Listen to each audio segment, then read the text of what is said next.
Hello Sunamganj, চলছে বর্ষাকাল।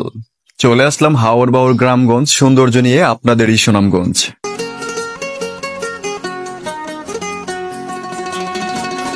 চলছে বর্ষাকাল, প্রাকৃতিক সৌন্দর্যের ঋতু এই বর্ষাকাল। প্রাকৃতিক সৌন্দর্যের সাথে মানুষের রয়েছে এক নিবিড় সম্পর্ক, তাই তো মানসিক প্রশান্তির জন্য মানুষ ছুটে যায় প্রকৃতির কাছে।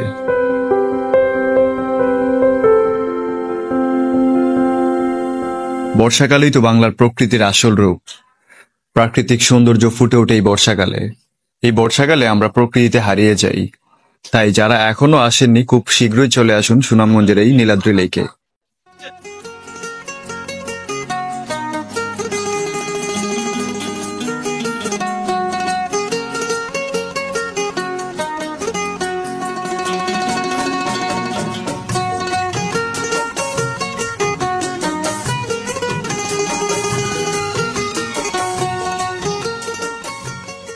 পাহাড়ে একটা মায়া আছে, আর এর বাতাসে সজীবতা আছে, যেটি আপনার মন প্রাণ দুটোই ভালো করে দিবে। বর্ষা মৌসুমের কোন এক বৃষ্টি ভেজা দিনে কাঙ্ক্ষিত সেই প্রিয়জনকে কাছে পেলে বলে দেওয়া যায় হৃদয়ের কোণে জমিয়ে রাখা সব কথা। সেই বৃষ্টি ভেজা পায়ে সামনে এলে হায় ফোটে কামিনী, আজ ভিজতে ভালো লাগে, শূন্য মনে জাগে প্রেমের কাহিনী।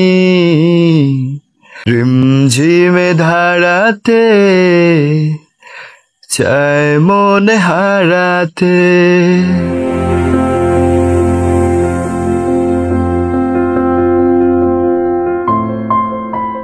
নীলাদ্রি লেক পর্যটন স্থানটি চুনাপাথরের পরিত্যক্ত খনির লাইমস্টোন লেক।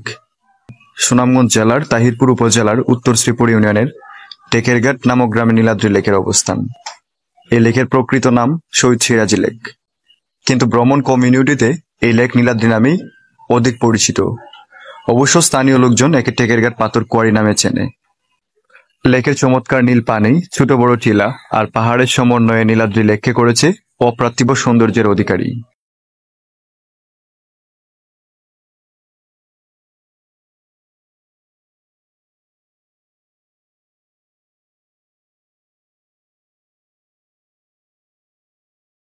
বর্ষাকাল আসলেই চারদিকে পানি তৈ তৈ করে। বর্ষাকালে প্রকৃতি তার অপরূপ সৌন্দর্য সেজে ওঠে। বর্ষাকালে সারাদিন বৃষ্টি নেমে থাকে। বর্ষাকালে আকাশে ভেসে বেড়ায় কালো মেঘ, যে মেঘগুলো দেখলে আপনার কোমল হৃদয় শীতল হয়ে যাবে।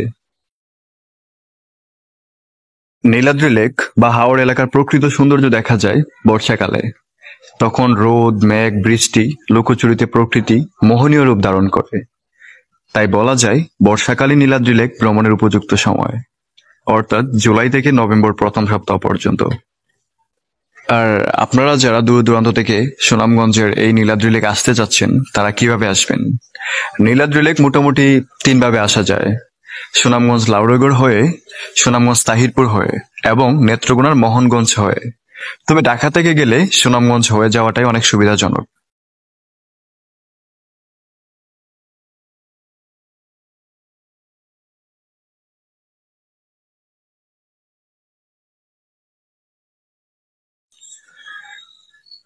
গণনীল জলের এই লেকের একপাশে মেঘালয়ের পাহাড়, তার চারপাশে ছড়ানো ছিটানো পাথর। অনেকে একে বাংলার কাশ্মীর নামে অভিহিত করেন। মোহনীয় এই লেকের পাড়ে একটা দিন তো কাটিয়েই দেওয়া যায়, তাই না?